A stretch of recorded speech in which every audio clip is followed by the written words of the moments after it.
Bismillahirrahmanirrahim. Assalamualaikum warahmatullahi wabarakatuh. Perkenalkan, nama saya Natasha Ramadhani Marta Swamijaya, NIM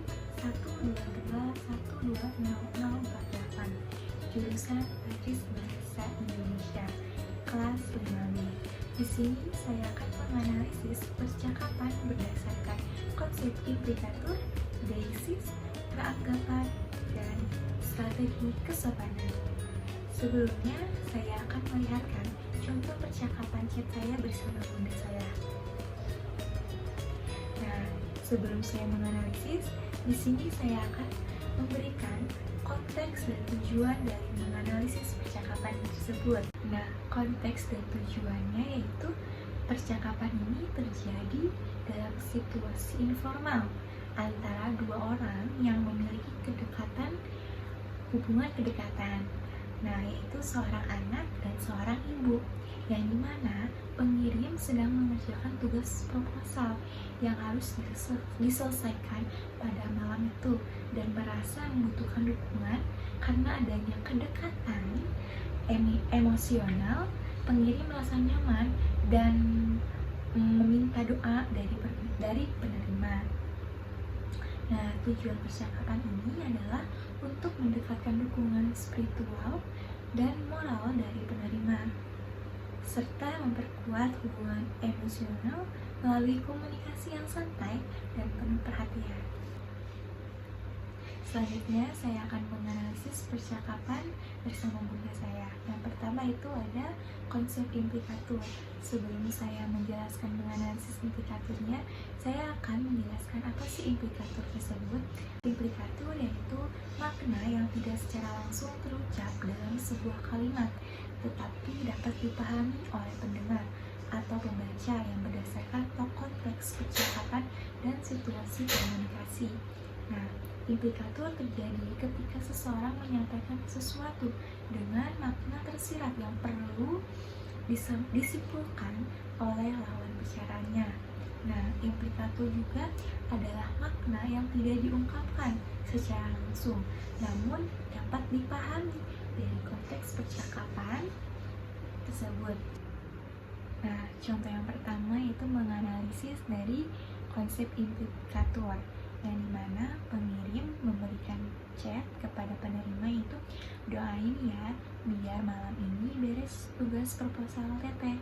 Nah, implikatur pengirim ini meminta dukungan secara emosional dan spiritual dalam bentuk doa agar bisa menyelesaikan tugas proposalnya pada malam itu. Nah, ada kata teteh. Nah, ini tuh sejenis singkatan atau sapaan informal yang dimana menunjukkan kedekatan hubungan antara pengirim dan penerima. Nah, penerima menjawab, iya, pasti didoakan selalu. Yang dimana implikaturnya itu penerima menegaskan bahwa doa akan selalu diberikan, bukan hanya malam itu saja, tapi sebagai bentuk dukungan dan kepeduliannya. Slide selanjutnya yaitu ada konsep deiksis, yang dimana deiksis ini menjelaskan bahwa unsur bahasa yang merujuk pada sesuatu yang bergantung pada konteks percakapan seperti waktu, tempat, atau orang yang terlibat. Nah, kata-kata yang bersifat deiksis ini tidak memiliki makna tetap dan hanya bisa dipahami jika diketahui konteks penggunaannya saja. Nah, deiksis ini kata yang merujuk pada konteks tertentu dalam percakapannya. Contohnya yang dimana deiksis orang. Nah, doain ya biar malam ini beres tugas proposal teteh.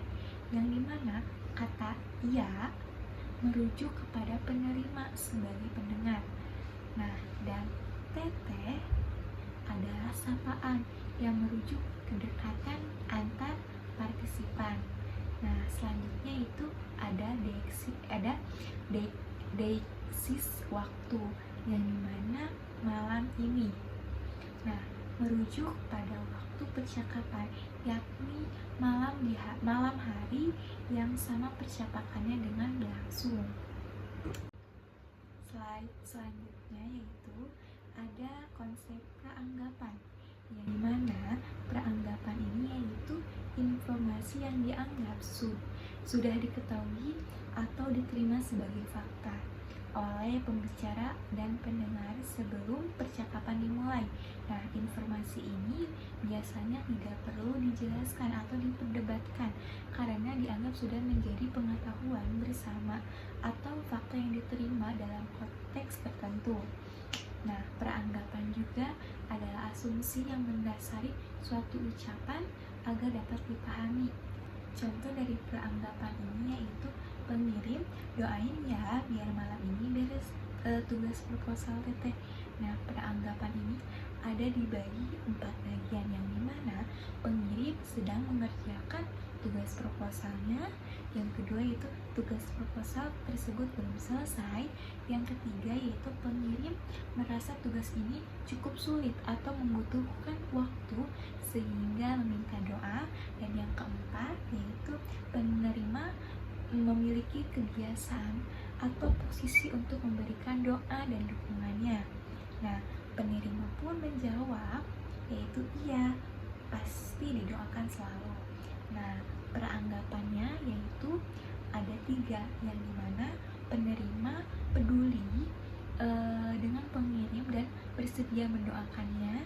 Yang kedua yaitu memberikan doa adalah sesuatu yang sering dilakukan penerima untuk pengirim, dan yang terakhir yaitu yang ketiga ada hubungan yang cukup dekat antara pengirim dan penerima karena mereka adalah seorang anak dan seorang ibu.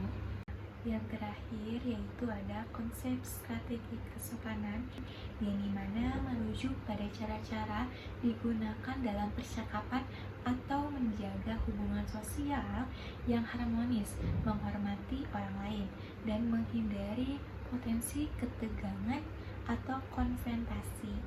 Nah, strategi kesopanan ini adalah cara untuk menjaga hubungan sosial melalui bahasa yang digunakannya. Nah, di sini pengirim memberikan percakapan pertama yaitu dengan doain ya biar malam ini tugas proposal PP selesai, yang dimana yang ini termasuk strategi kesopanan positif. Nah, pengirim ini menggunakan bahasa yang akrab yaitu teteh, singkatan dari teteh ya. Nah, dan meminta doa dengan nada santun sebagai bentuk solidaritas dan permintaan dukungannya terhadap penerima. Nah, selanjutnya yaitu penerima menjawab iya, pasti didoakan selalu, yang dimana ini adalah strategi kesopanan positif juga. Nah, penerima ini memberikan respon yang bersifat mendukung. Mungkin sekian presentasi tugas UAS saya, tetapi sebelumnya di sini saya akan memberikan kesimpulan dan refleksi dari tugas tersebut. Nah, kesimpulan dari semuanya yaitu bahwa percakapan dalam teks chat ini di atas menunjukkan adanya komunikasi yang bersifat akrab dan penuh dukungan antara pengirim dan penerima pesan, yang dimana pengirim ini meminta doa agar tugas proposalnya dapat diselesaikan pada malam itu, yang menunjukkan adanya rasa cemas sekaligus harapan untuk mendapatkan dukungan moral dan spiritual dari penerima. Nah, hal ini juga mencerminkan kedekatan emosional antara kedua pihak karena seorang ibu dan anak. Nah, yang dimana pengirim merasa nyaman untuk meminta dukungannya. Nah, selanjutnya itu ada refleksi, yang dimana percakapan antara pengirim dan penerima ini dalam teks ini merefleksikan hubungan yang harmonis, akrab, dan saling mendukung. Nah, permintaan doa juga dari pengirim menunjukkan adanya keterbukaan dalam menyampaikan harapan dan perasaannya, serta kebutuhan akan dukungan moral dalam menyelesaikan tugas yang dirasa cukup menantang. Nah, hal ini juga mengindikasikan bahwa pengirim merasa nyaman untuk bergantung secara emosional pada penerimanya. yang dapat diasumsi memiliki pesan penting dalam kehidupan pengirimnya. Mungkin sekian tugas presentasi saya. Kurang lebihnya mohon dimaafkan. Billahi taufiq wal hidayah. Wassalamualaikum warahmatullahi wabarakatuh.